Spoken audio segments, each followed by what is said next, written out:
안녕하십니까 성도 여러분. 재림신앙의 랜드마크를 리부팅하라. 오늘은 세 번째 강의를 진행해 보도록 하겠습니다. 오늘 저희는 안식일 사상을 리부팅하라 라는 제목으로 함께 말씀을 나눠보도록 하겠습니다.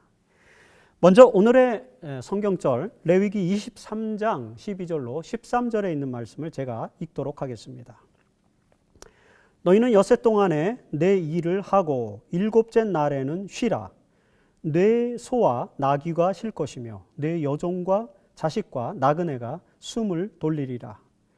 내가 네게 이른 모든 일을 삼가 지키고 다른 신들의 이름은 부르지도 말며 내 입에서 들리게도 하지 말지니라.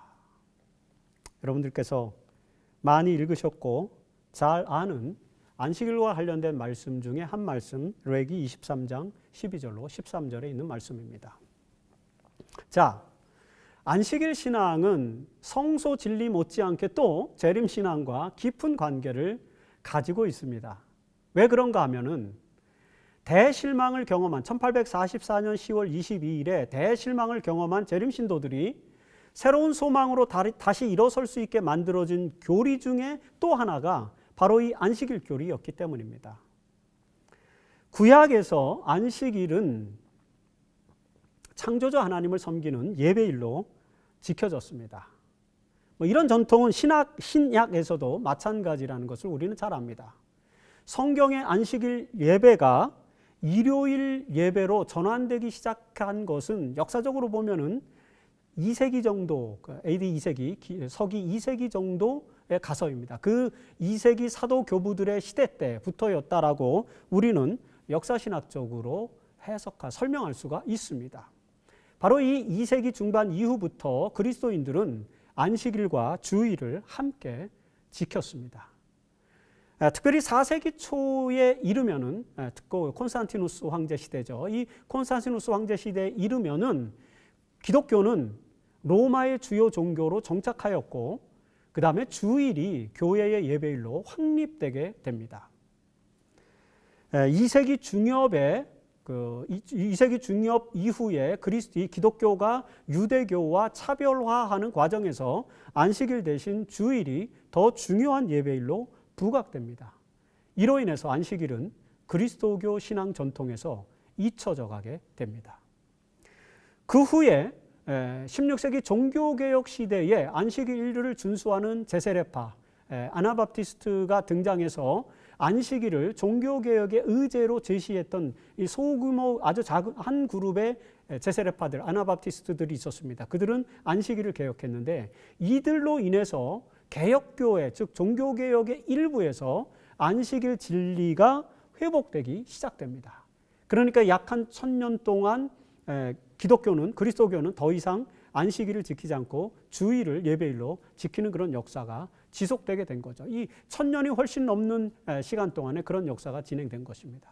그러다가 16세기에 안식일을 회복하는 운동이 이제 아나바프티스트들에 의해서 제기되기 시작되었다라는 것입니다. 이 아나바프티스트들의 특별히 사바테리안 아나바프티스트들, 안식일을 준수하는 제세례파들의 개혁의 정신에 의거해서 1650년에 잉글랜드에 안식일을 지키는 제7일 침례교회라고 하는 교회가 등장하게 됩니다. 이들은 주일 대신에 안식일을 성경의 예배일로 회복하게 되죠. 바로 이 안식일 신앙 전통이 19세기 재림운동과 연결되게 됩니다. 그것이 어떻게 연결되는지를 우리가 안식일 신앙의 역사를 통해서 살펴보도록 합니다. 자, 17세기 미국 식민지 개척 시기에 이 아메리카 대륙을 이제 유럽 사람들이 식민지 개척을 하는 그런 시기에 제7일 침례교인 중에 몇 명이 1650년에 영국에서 잉글랜드 지역에서 제7일 침례교회가 만들어졌다고 말씀드렸지 않습니까? 그 교회의 교인 중 몇 명이 미국으로 건너가게 됩니다. 이들 중에는 스테픈 먼포드라고 하는 사람이 있었는데 그 스테픈 먼포드가 1671년에 미국의 로드 아일랜드의 뉴포트라고 하는 지역에 제7일 침례교회를 세우게 됩니다. 그리고 이들은 미국의 여러 지역에서 선교를 추진하게 되죠. 그렇게 이제 선교가 확장되면서 1801년에 이르러서 제7일 침례교는 세계적인 교단이 돼서 세계 대총회 제너럴 컨퍼런스를 구성을 하게 됩니다. 그리고 세계 선교를 추진하게 되죠. 이런 과정 속에서 1830년에 미국에서 제2차 영적 대각성 운동과 그리고 윌리엄 밀러의 재림 운동이 전개되기 시작했습니다. 그러자 제7일 침례교는 이 시기에 자기들도 안식일 신앙을 전파해야 되겠다라고 판단을 하고 안식일 신앙을 전파하기 위해서 노력하기 시작합니다. 바로 이런 노력의 일환으로 몇몇 재림 신도들이 안식일 진리를 받아들이게 되었습니다. 그 중에서도 가장 대표적인 인물이 바로 프레드릭 휜러라고 하는 목사입니다. 프레드릭 휜러는 감리교회 출신으로 재림운동에 가담해서 재림기별을 전하는 순회 전도사였습니다. 그는 1844년 3월에 뉴햄프셔주에 있는 워싱턴이라고 하는 교회에서 재림신도들에게 기별을 전하다가 레이첼 오우크스 부인이라고 하는 사람을 만나게 됩니다. 이 오우크스 부인은 열정을 가진 제7일 침례교 신자이면서 재림운동에 참여했던 사람이었습니다. 그녀는 이미 판스워스 같은 사람들에게 안식일 신앙을 전수했습니다. 그리고 그 자신이 가지고 있던 안식일 신앙을 프레드릭 휜러 목사에게도 전파하였고 그래서 휜러 목사가 안식일을 지키기 시작했습니다. 바로 이 프레드릭 휜러 목사와 판스워스에 의해서 워싱턴 교회, 프레드릭 휜러 목사가 담임하던 이 워싱턴 뉴햄프셔주의 워싱턴 교회, 그 교회에서 교인들이 안식일을 준수하는 그룹, 공동체를, 커뮤니티를 만들게 된 것입니다. 그리고 그곳에서 1844년 8월에는 이제 제7월 운동이 전개되기 직전에 토머스 프레블이라고 하는 사람이 안식일을 지키기 시작했습니다. 이 토머스 프레블은 자유의지 침례교회의 목사로서 활동하다가 1841년부터 이제 밀러의 재림운동에 가담한 또 설교자였죠. 토머스 프레블은 워싱턴 교회에서 안식일 기별을 전해 듣고 안식일을 지키기 시작합니다. 이렇게 해서 재림운동에 참여한 재림 신도들 중에서 프레드릭 휜러, 그 다음에 판스워스, 그리고 토머스 프레블 같은 사람들이 안식일을 지키는 그런 그룹을 형성하게 됩니다. 이들은 대부분 재림운동으로 인한 대실망을 사실 안식일 진리로 극복하는 그런 경험을 하게 됩니다. 그리고 그들 중에는 우리가 잘 아는 조셉 베이츠라고 하는 유명한 밀러주의 설교가도 있었습니다. 여러분이 아시는 것처럼 조셉 베이츠는 재림운동의 주요 지도자 중에 한 사람이었죠. 그는 사무엘 스노우의 제7월 운동에 불을 지핀 인물이기도 했다고 제가 첫째 시간에 말씀을 드렸습니다. 대실망 이후에 베이츠는 참담한 경험을 하였습니다. 사람들의 조롱과 야유에 죽고 싶을 만큼 고통을 느꼈다고 그는 기록했습니다. 그런 그가 이 재림신앙에서 떠나지 않기 위해서 할 수 있었던 유일한 것은 아마도 재림의 날짜가 잘못된 것은 아닐까라고 생각하는 것이었습니다. 그런데 여러분, 그러던 그에게 희망의 기별이 전해지게 되었습니다. 그것은 바로 안식일 기별이었습니다. 대실망으로 인해서 실망과 낙담 속에 빠져있던 이 조셉 베이츠는 1845년 4월에 토머스 프레블이 쓴 안식일 기사를 읽게 됩니다. 사실 프레블은 이미 설명한 것처럼 프레드릭 휜러 목사에게 안식일 기별을 듣고 안식일을 지킨 재림운동가 중에 한 사람이었다고 말씀드렸는데, 이 토머스 프레블은 대실망 후 자신의 실망을 극복하기 위해서 1845년 2월에 이스라엘의 희망이라고 하는 잡지에 안식일 기사를 게재를 하게 됩니다. 그리고 12페이지짜리 소책자를 이제 만들어요. 그런데 바로 이 프레블이 쓴 소책자, 출간한 소책자를 조셉 베이츠가 읽게 됩니다. 베이츠는 안식일 진리를 더 확실하게 이해하기 위해서 이제 워싱턴 교회를 방문하게 됩니다. 그리고 그곳에서 휜러 목사를 만나게 되죠. 워싱턴 교회에서 휜러 목사에게 안식일 진리를 확인한 조셉 베이츠는 자기의 주거지인 페어헤븐과 뉴 베드포스에 안식일을 준수하는 그룹을 만들기 시작합니다. 이 조셉 베이츠는 안식일 진리를 깨닫고 난 후에 예수님의 재림이 있기 전에 먼저 안식일 진리가 회복되어야 한다는 사실을 확신함으로써 재림운동의 실패를 스스로 극복하게 됩니다. 그래서 안식일 진리를 깊이 깨달아야만 예수의 재림이 실현될 것인데 이 안식일 진리가 자기에게 깨달아졌다라고 이제 믿게 된 것입니다. 이처럼 안식일에 대한 확고한 믿음으로 조셉 베이츠는 재림운동의 실망을 극복하게 됩니다. 바로 그 즈음에 베이츠는 하이람 에드슨과 그의 동료들을 만나게 됩니다. 여러분, 하이람 에드슨이 누구입니까? 이 하이람 에드슨과 그 동료들은 두 번째 시간에 우리가 성소 진리를 발견한 사람들이라고 얘기했지 않습니까? 그 성소 진리를 깨닫고 재림운동의 실패의 원인을 성서적으로 이해하고 있었습니다. 그런데 그들이 조셉 베이츠를 만난 것입니다. 그래서 이 조셉 베이츠는 그들로부터 성소 진리를 확실하게 받아들이고 그 다음에 하이람 에드슨은 조셉 베이츠로부터 안식일이 회복되어야 한다는 사실을 받아들입니다. 이렇게 해서 이 안식일 신앙과 성소 진리가 서로 교환되고 만나게 되는 것입니다. 여기서 우리는 안식일을 지키는 재림 신도들이라는 그룹이 등장하게 되는 역사를 발견하게 되죠. 1846년에 그 다음에죠. 조셉 베이츠는 제7일 안식일을 영원한 표징이라는 소책자를 출간하게 됩니다. 그리고 이제 그 책을 여러 실망한 재림 신도들에게 나눠주게 되는데 이 조셉 베이츠는 엘렌 하몬이라고 하는 소녀와 그 다음에 제임스 화이트라고 하는 그 지도자에게 이 책을 주게 됩니다. 여러분 아시는 것처럼 이 엘렌 하몬과 제임스 화이트는 바로 1846년 8월 말에 결혼하죠. 8월 30일에 결혼을 하게 되는데 이렇게 해서 결혼을 해서 이제 부부가 되었죠. 8월 말에 8월 30일에 결혼한 화이트 부부는 조셉 베이츠의 책을 읽게 됩니다. 함께. 그리고 거기서 안식일 진리를 받아들입니다. 아마 9월 초 언제인 것 같습니다.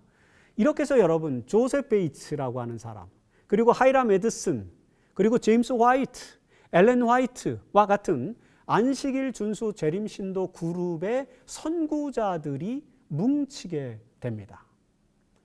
그래서 이들에 의해서 제7일 안식일 예수 재림교회가 이제 등장하게 되지 않습니까? 그들은 재림교회의 선구자들이에요.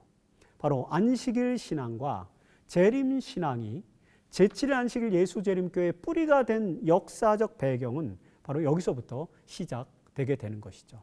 제7일 안식일 신앙을 고백하는 이름이고 예수 재림교회 재림 신앙을 고백하는 이름. 이것이 이제 우리가 1860년 10월 1일에 교단의 이름, 명칭을 정할 때 제7일 안식일 예수 재림교회라는 명칭을 정하게 된 이유가 바로 이런 신앙적 고백에서부터 나온다라는 것을 알게 됩니다.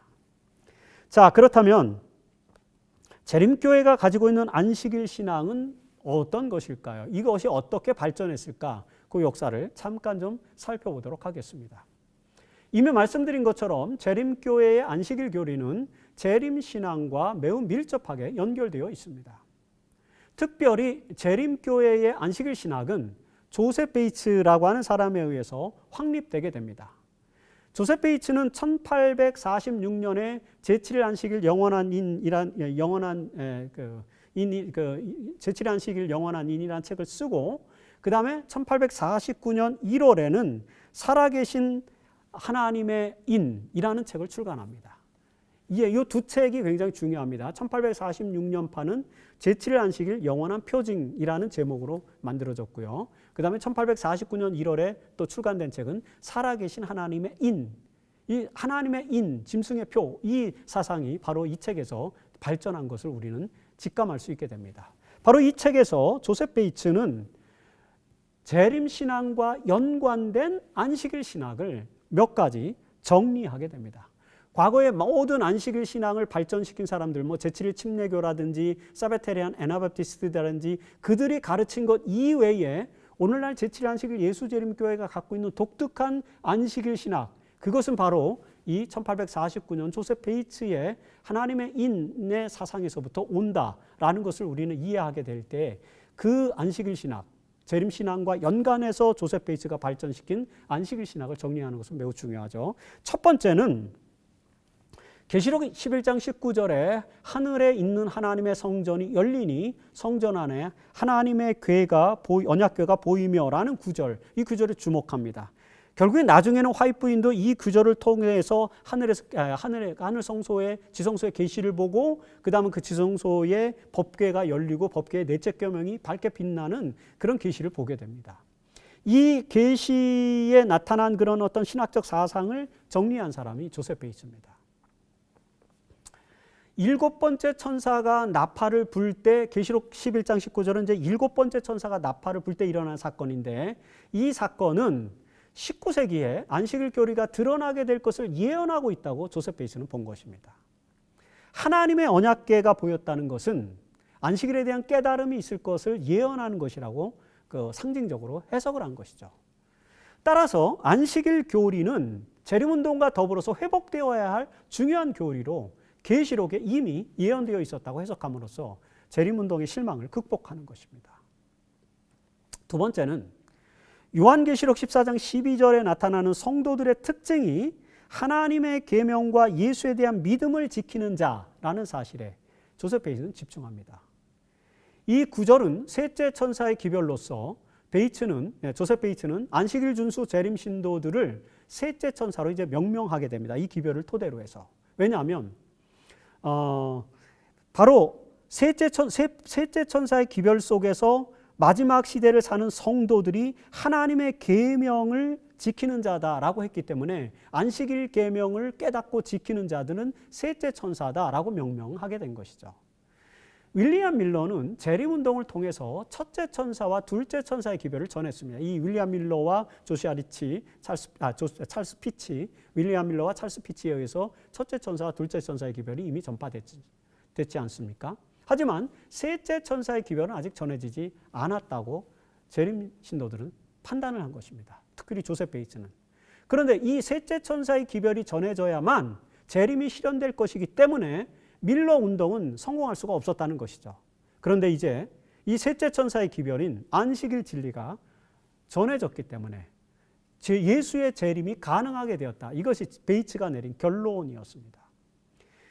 그리고 세 번째, 조셉 베이츠는 셋째 천사의 기별과 연계해서 안식일을 하나님의 인으로 해석했다고 하는 것입니다. 셋째 천사의 기별에서는 짐승의 표를 받은 자와 하나님의 성도가 뚜렷이 구별되지 않습니까? 이 말씀에 따르면 하나님의 계명을 지키는 것은 짐승의 표와 대비되는 하나님의 인으로 해석할 수 있게 되는 것입니다. 이렇게 해서 안식일은 하나님의 인으로 해석되기 시작했습니다. 이 셋째 천사의 기별을 중심으로 한 안식일 이해를 조셉 베이츠는 현재 진리, The Present Truth로 명명하게 됩니다. 재림교회의 안식일 신학은 이렇게 정리되는 것입니다. 자, 하지만 우리 이 재림교회의 안식일 신앙에 딜레마가 또 있습니다. 그 딜레마를 좀 살펴보죠. 자, 지금 설명드린 것처럼 안식일 신앙은 재림 성도들로 하여금 재림운동의 실망을 극복하고 셋째 천사의 기별과 함께 새로운 신앙운동을 전개하게 해준 놀라운 기별이었습니다. 이 안식일 기별은 성도의 표징이자 남은 무리의 표징이 되기도 했습니다. 그래서 재림교인들은 안식일을 포함한 계명을 지키는 것을 매우 중요하게 여겼습니다. 재림교회 초기 역사 40년 동안, 즉 1840년대부터 1880년대 중후반까지 약 40년 동안 재림교인들은 율법과 순종을 강조하였습니다. 그러다 보니 율법과 순종은 강조하였는데, 즉 하나님의 계명은 강조하였는데 예수에 대한 믿음은 소홀히 할 수밖에 없던 상황이 도래하게 된 것이죠. 19세기의 재림교인들은 안식일을 지켜야만 구원을 얻을 수 있다고 생각했습니다. 그래서 안식일을 잘 지키기 위해서 안식일에 하지 말아야 할 것들을 나열하기 시작했습니다. 예수를 믿는 믿음, 예수에 대한 믿음을 높이는 대신에 율법과 순종을 강조하면서 재림교인들은 유대인들과 같은 방식의 안식일을 준수하게 됩니다. 그러다 보니 안식일의 축복과 참된 쉼을 경험하는 대신에 율법주의적인 안식일 준수가 강화되는 현상이 나타나게 됐습니다. 이런 재림교회의 신학은 1888년 미니애폴리스 총회를 계기로 해서 예수와 믿음, 즉 율법과 순종 대신에 순종도 중요하지만 예수에 대한 믿음을 강조하는 균형 잡힌 신학으로 재림교회 신학이 바뀌게 됩니다. 그래서 율법과 하나님의 계명을 강조하고 또 한편에서는 예수에 대한 믿음을 강조하는 계시록 14장 12절의 성도들의 특징을 이제 균형 잡힌 신학으로 이해하게 된 것입니다. 이것이 1888년 미니애폴리스 총회의 의의입니다. 그런데 이렇게 예수에 대한 믿음이 발전하고 율법에 대한 순종이 균형 잡힌 상황으로 발전해 갔음에도 불구하고 안식일을 준수하는 방식에 있어서는 여전히 유대인들이 지키는 것과 같은 할라카의 규례 방식으로 계속해서 전승되고 있는 딜레마를 저희가 겪게 된 것입니다. 자, 할라카의 규례에서 유대인들은 39가지의 금지 규례를 기준으로 수많은 금지 목록들을 만들어 두었습니다. 그들은 나무 타기, 수영, 손뼉치기, 허벅지 두드리기, 발구르기 이런 것들을 안식일에 하지 말라고 금지했어요. 약혼식을 금지했고요. 사형집행, 매장, 결혼식 같은 것들을 금지합니다. 그리고 전문적으로 숙련된 업무, 즉 멜라카, 일, 그걸 금지시켰고요. 그리고 치명적이 아닌 질병이나 불구에 대한 모든 치료, 즉 만성질환자들에 대한 치료는 안식일에 할 수 없도록 금지시켜 놓았습니다. 안식일이 되면 그들은 목욕물을 덮이는 것도 금지되었고요. 11금을 내는 행위도 금지되었습니다. 여러분 11금은 안식일에 못 내게 되어 있습니다. 유대인들은 할라카의 규례에 금지되어 있어요. 금지되어 있기 때문입니다. 이런 금지 규정들은 십계명의 넷째 계명에서 아무 일도 하지 말라는 규정을 확대해서 적용한 유대인들만의 할라카 규례입니다. 여기서 금지된 일, 즉 멜라카라고 하는 것은 사실상 세속적인 이익을 얻거나 생산하려는 목적으로 그런 의도로 행해지는 것, 그것을 의미합니다. 그럼에도 불구하고 안식일에 하지 말아야 할 규례들을 만들어 놓고 안식일을 엄격한 율법주의적 방식으로 지킨 것, 이것이 유대인들의 할라카의 규례 방식입니다. 이 할라카적 안식일 신앙이 오래 지속되는 과정에서 유대인들은 안식일의 참된 축복과 의미를 잃어버리게 됩니다. 그런데 여러분, 재림교회도 안식일 신앙의 역사에서 이런 모습을 보여왔습니다. 그 결과로 오랜 기간 동안 재림교인들은 율법주의와 완전주의 논쟁에 시달릴 수밖에 없었습니다. 1980년대에 들어서서 재림교회 신학자들은 안식일의 의미를 추구하는 안식일 신학을 고민하기 시작했습니다. 그동안은 안식일의 교리, Doctrine of Sabbath, 그 안식일의 교리를 강화시키고 거기에 방점을 두고 있었는데 Meaning of Sabbath 또는 Sabbatical Theology, 이 안식일 신학에 대해서는 많은 고민을 하지 않았습니다. 거의 책들이 나오지 않았죠. 그래서 그동안 안식일은 재림신앙과 맞물려서 율법주의적으로만 이해하는 경향이 굉장히 많았습니다. 재림교인들은 안식일 교리, Doctrine of Sabbath는 잘 알고 있었지만 안식일 신학, Meaning of Sabbath는 잘 이해하지 못했습니다. 다시 말해서 안식일을 교리적으로는 매우 잘 알고 있었지만 안식일이 왜 축복의 날이고 왜 해방의 날이고 왜 창조의 기념일인지에 대해서는 체험적으로, 이론적으로 물론 우리가 잘 압니다. 하지만 그걸 체험적으로 잘 알지 못하는 그런 상태에 놓이게 된 것입니다. 이런 재림교회 안식일 신앙의 딜레마를 해결하기 위해서 안식일 신학이 추구되기 시작한 것입니다. Meaning of Sabbath, 추구되기 시작한 것입니다. 이런 신학적인 노력의 결과로 안식일의 축복과 의미에 대해서 이제 재림교회 신학자들이 이해하기 시작했습니다. 오늘 21세기를 사는 저와 여러분들, 우리 재림교인들이 안식일의 축복과 의미를 체험하기 위해서는 재림신앙의 랜드마크 중에 하나인 안식일 신앙을 이런 차원에서 리부팅할 필요가 있다라고 말씀드릴 수 있습니다. 자, 안식일 신앙을 어떻게 리부팅할 것인지를 매우 구체적으로 살펴보기 전에 먼저 재림교회의 안식일 신앙의 참된 의미가 무엇인지를 좀 살펴보도록 하겠습니다. 여러분, 재림교회의 안식일 신앙을 올바로 이해하기 위해서는 유대인의 안식일과 예수님의 안식일을 비교해 볼 필요가 있습니다. 어떤 안식일이요? 유대인의 안식일과 예수님의 안식일을 비교한다. 다르다는 것이죠. 신약 성경에는 유대인의 안식일과 예수님의 안식일이 늘 대비되고 있습니다. 어떤 면은 대립되고 있다고 볼 수 있겠죠.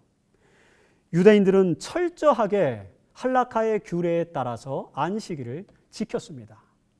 그 할라카의 규례는 주로 안식일에 무엇을 해서는 안 된다라는 방식, 제가 앞에서 설명드린 그런 것입니다. 그런 것들을 하지 말라는 방식으로 이루어져 왔죠. 그러나 예수님의 안식일 방식은 이런 유대인들의 할라카의 규례, 무엇을 해서는 안 된다라는 것과 정반대의 방식으로 소개됩니다.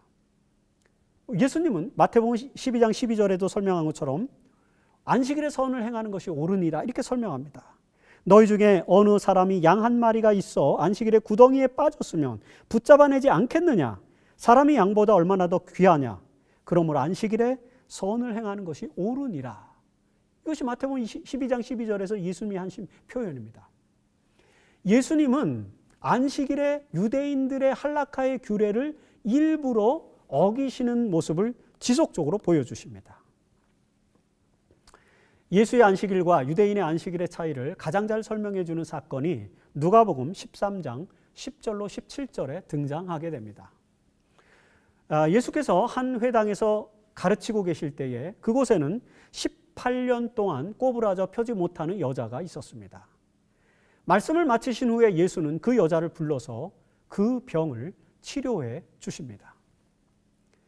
그러나 그녀가 치료를 받고 예수님께로부터 치료를 받고 하나님께 영광을 돌리자 그 회당의 회당장이 화를 내면서 6일 중에 한 날에 와서 치료를 받으면 되는데 왜 굳이 안식일에 치료를 하느냐고 항의를 합니다. 어떤 의미에서 보면은 유대인들의 방식에서 보면은 회당장의 항의는 매우 타당해 보입니다. 왜냐하면 6일이라는 시간이 있다는 거죠. 그때 아무 때나 와서 치료를 받아도 되는데 왜 안식일에 만성질환자를 고치지 말라는 할라카의 규례가 있는데 굳이 안식일에 치료를 하느냐라는 항의인 것입니다.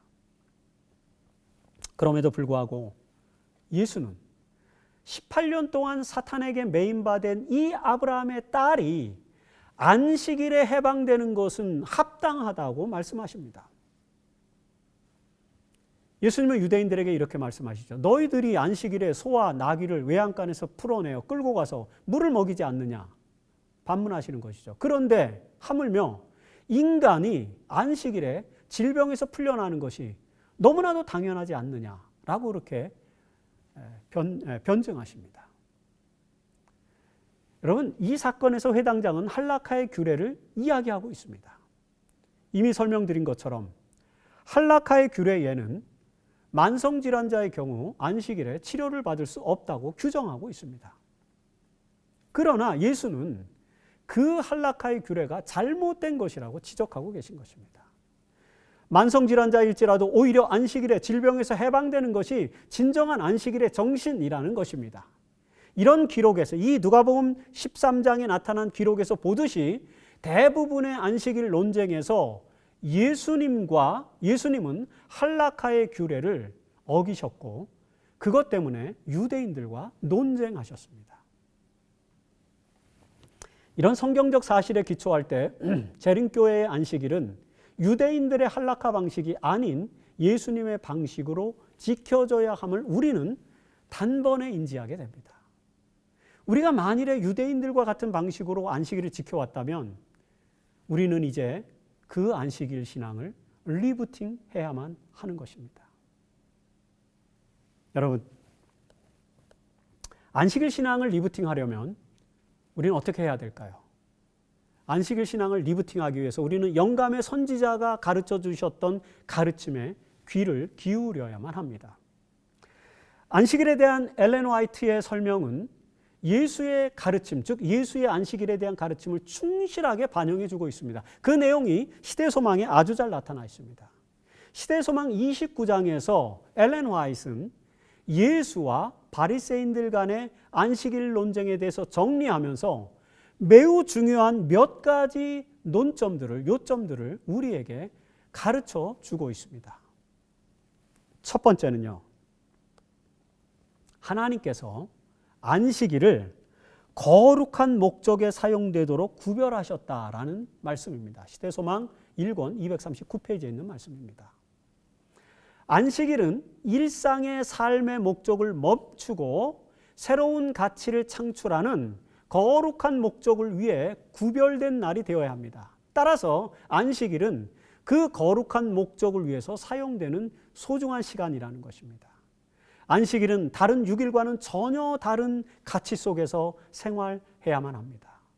우리가 추구하는 모든 삶의 목적들이 바뀌어져야 한다는 그런 말입니다. 이렇게 삶의 목적이 바뀌면 안식일은 축복이 가득한 날이 될 것이 너무나도 분명합니다. 이것이 화이트 부인이 우리에게 가르쳐 주시는 말씀입니다. 두 번째, 안식일은 이스라엘 백성들만을 위하여 있는 것이 아니라 세상 모든 사람들을 위하여 있는 것이라고 241페이지에 설명합니다. 시대소망. 여러분, 안식일은 모든 인류를 위하여 있는 날입니다. 모든 인류에게 축복이 되는 날입니다. 안식일은 모든 인류뿐만 아니라 온 우주가 하나님의 축복 안에 있는 그런 날입니다. 유대인들은 이 우주적 축복의 날을 편협한 날로 왜곡시킵니다. 즉 유대인들만을 위한 날로 왜곡시키고, 그 다음에 또 어떤 면에서는 사람을 위하여 있는 날로만 이렇게 왜곡시키죠. 그런데 성경에 보면은 안식일은 사람뿐만 아니라 그 가정 안에 있는 가축들도 쉬게 하고, 그 다음에 심지어는 땅도 쉬게 하라는 그런 말씀들이 성경에는, 레위기서에는 등장합니다. 이처럼 안식일은 유대인들만을 위한 날도 아니고, 안식일은 사람을 위하여 있는 날만도 아니고, 안식일은 모든 인류와 나아가서 온 우주를 위해서 축복이 되는 날이다라는 것입니다. 그래서 우리는 그 세상의 축복을 위해서 안식일을 지키고 그 안식일을 즐거운 날로, 희망의 날로 삼아야 된다라고 하는 것이 이 지금 성경을 통해서 화이트 부인이 설명하는 말입니다. 유대인들은 안식일의 참된 의미를 종종 상실해 버립니다. 그래서 안식일을 축복의 날이 아닌 정죄의 날로 삼죠. 너희들은 안식일을 지키지 못해. 너희들은 이렇게 안식일을 지키면 이것은 안식일을 어기는 것이야. 내지는 너희들은 유대인이 아니기 때문에 안식일의 축복에 들어올 수 없어. 이런 식으로 말입니다. 그들은 안식일을 축복의 날이 아닌 정죄의 날로 삼았습니다. 안식일이 이렇게 왜곡됨으로써 유대인들은 하나님의 백성으로서의 특권을 상실하고 말았습니다. 우리 재림교회도 그렇게 돼서는 안 되기 때문에 안식일을 리부팅해야 하는 것입니다. 그리고 셋째, 안식일에 세속적인 사업을 하면 죄가 될 것이지만, 아무 일도 하지 말라는 개념을 이제 긍정적으로 해석하는 거죠. 하나님의 사업에 종사하고 그 사업의 성취에 필요한 일을 행하는 것은 옳은 일이다라는 것을 예수님은 말씀하셨고 화이트 부인도 그것을 받아서 말씀하십니다. 243페이지에 이렇게 설명합니다. 안식일은 단지 무엇을 하지 않는 날이 아니라 하나님의 뜻을 구현하는 일에 더욱더 적극적으로 참여해야 하는 날이다라는 것을 가르쳐주고 있는 것이죠. 여러분, 그렇게 하는 것이 옳은 일이다. 하나님의 뜻을 구현하기 위해서 더 적극적으로 어떤 일에 참여하는 것, 그것이 옳은 일이라고 예수께서 말씀하셨고, 그리고 그 예수님의 말씀을 엘렌 화이트 여사께서 강조하고 있는 것을 우리는 시대소망을 통해서 읽게 되죠. 네 번째, 그리스도께서 유대인의 무의미한 제한들을, 그러니까 그 할라카의 규례들을 쓸어버림으로 안식일을 존귀케 하셨다는 것입니다. 할라카의 규례를 많이 없애버렸다. 화이트 부인의 표현입니다. 시대소망 245페이지입니다. 유대인들은 안식일의 제한 규정을 세분화함으로써 안식일을 준수하는 신앙적 에토스를 보여주었습니다. 그래서 저들은 안식일을 주로 정죄의 날로 삼았죠. 왜냐하면 무엇을 해서는 안 된다. 그런데 너희는 왜 그것을 하느냐는 식으로 정죄하는 것이죠. 안식일을 어기는 사람들에 대한 정죄가 유대인들의 안식일 신학의 주요 콘텐츠를 이루고 있는 것을 우리는 보게 됩니다. 그러나 여러분, 안식일은 결코 정죄의 날이 아닙니다. 오히려 그 날은 즐거운 날이요, 존귀한 날이죠. 예수께서는 유대인들의 무의미한 규제들을 무효화시킴으로써 안식일의 본질을 살리신 것입니다. 자, 이런 요점들에 기초해서 21세기를 살아가는 재림교인들은 안식일의 의미를 새롭게 재조명해야만 합니다. 사실 역사적으로 볼 때 안식일의 의미를 추구하는 신학적 담론은 20세기에 매우 활발하게 전개되었습니다. 20세기에 이전 세기죠. 우리는 지금 21세기를 살아가고 이전 세기에 20세기에 안식일 신학이 종교사회학적 담론의 중심으로 등장하게 된 이유는 이 시기가 산업자본주의로 인한 폐해가 심화되던 때였기 때문이었습니다. 대부분의 사람들이 경쟁을 통한 사적 이익 추구를 기본으로 했던 이 산업자본주의 사회에서 현대 인류는 쉼 없는 삶으로 고통을 받았습니다. 쉬지 않고 경쟁하면서 일하는 것이 마치 진보의 길이라고 믿었던 사람들은 자본주의가 내세운 저 위대한 진보의 약속이 실현되지 않았음을 깨닫게 되었습니다. 사실 이런 사회 현상을 가장 먼저 주목한 사람은 에릭 프롬이라고 하는 20세기 사상가였죠. 에릭 프롬은 산업자본주의 사회가 인간을 점점 소유 양식에 의거해서 살아가도록 부추김으로 말미암아 존재의 가치를 상실했다고 진단했습니다. 이 에릭 프롬이 쓴 가장 유명한 책 중에 하나인 소유냐 존재냐, To have or to be 라고 하는 책에서 이 에릭 프롬은 진정한 진보를 위해서는 소유 양식을 버리고 존재 양식의 의거해서 살아가야 하는데, 그런 존재 양식의 삶을 가르쳐주는 핵심 사상으로 안식일 사상을 소개합니다. 에릭 프롬이. 안식일은 소유 욕망을 버리고 존재의 가치를 추구하는 날이기 때문에 만일에 인류가 안식일을 잘 지키게 되면 훨씬 더 살기 좋은 사회로 진보하게 될 것이라고 그는 보았습니다. 이 에릭 프롬은 안식일이 소유 양식을 포기하고 존재 양식의 삶을 살아가게 만드는 신학적 의미를 가지고 있음을 우리에게 호소해 줍니다. 굉장히 중요한 거죠. 안식일 신학에서 우리가 이것을 강조하기 시작했던 것은 1980년 이후인데 이미 에릭 프롬은 20세기 초에 이런 사회학적 사상을, 종교사회학적 사상을 갖고 있었다는 것입니다. 자, 에릭 프롬 이후에 많은 사상가들이 등장해서 안식일의 의미, meaning of Sabbath를 강조해 주었습니다. 기엔 카젤이라고 하는 사람은 안식일을 쉼 없는 세상에서 참된 쉼을 제공하는 날로 소개를 합니다. 위르겐 몰트만이라고 하는 희망의 신학자는 안식일을 자연이 치유를 받고 회복되는 날이라고 소개합니다. 그래서 생태신학으로 안식일 사상을 강조하는 것이죠. 유대의 신비주의 사상이었던 카발라 전통에서는 안식일이 영적 차원의 활발한 활동의 시간으로 묘사됩니다. 여러분 20세기에 등장한 안식일 신학은 안식일의 풍성한 의미를 설명해 줄 뿐만 아니라 그 시대적 정황 속에서 안식일이 어떤 날인지를 설명해 주었습니다. 다시 말해서 20세기 안식일 신학은 안식일이 현대 사회가 안고 있는 수많은 문제들을 해결해 주는 희망의 신학이라는 사실을 제시해 주었다는 것입니다.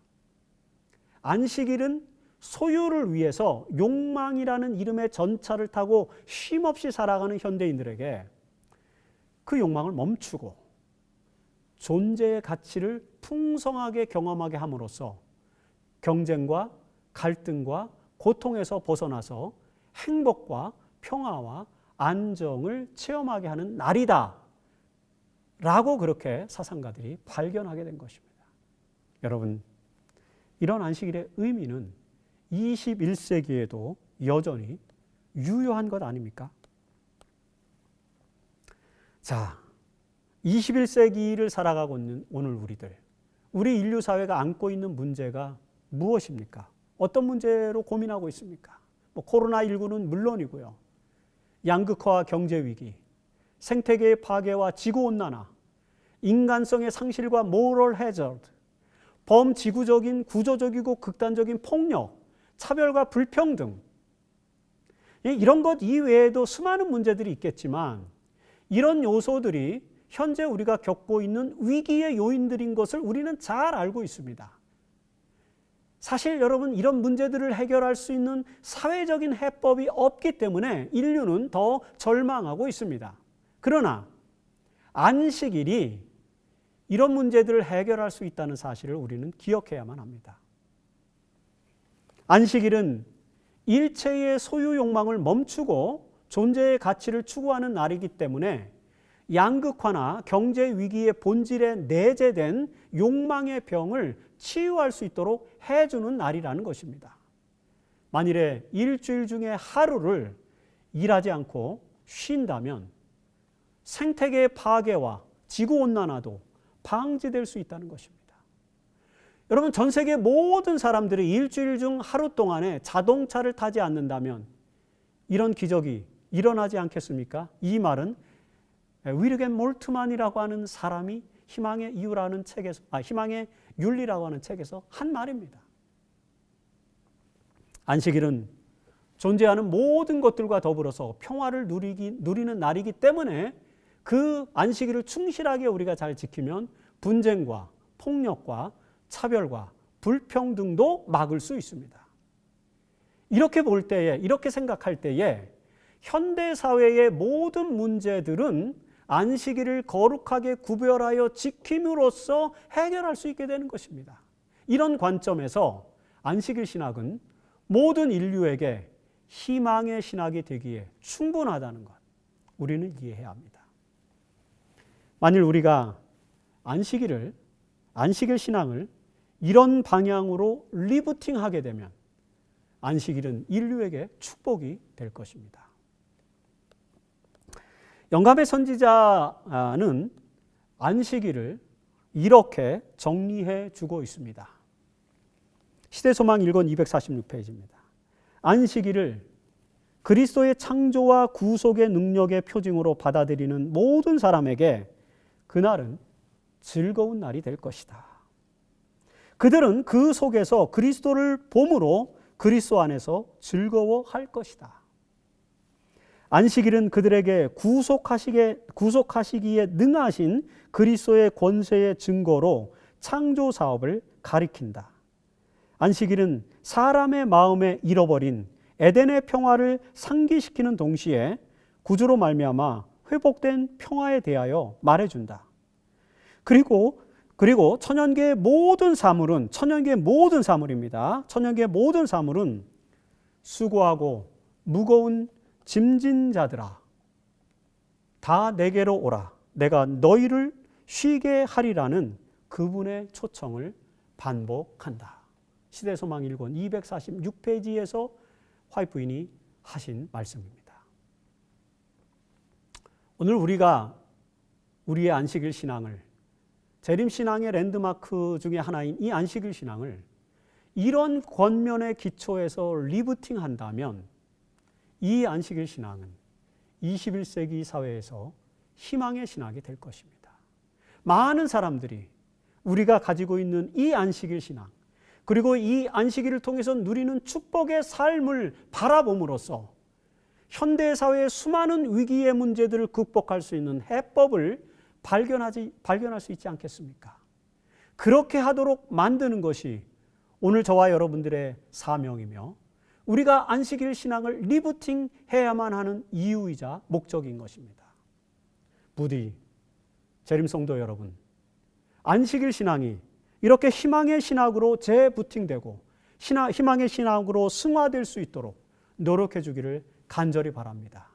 우리의 노력과 헌신을 통해서, 그리고 안식일에 참된 쉼과 축복의 경험을 통해서 많은 사람들이 이 현대 사회의 경쟁 시대에 쉼없는 사회에 위기의 시대에 그 모든 위기들을 극복하고 참된 쉼을 경험하며 참된 희망을 찾을 수 있도록 노력하는 것.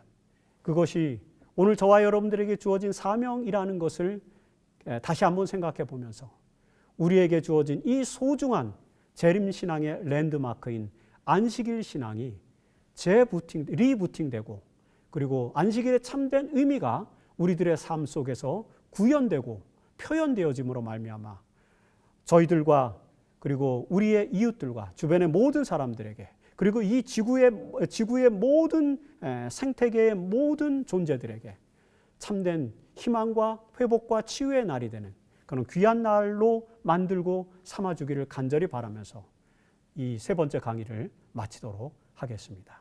감사합니다.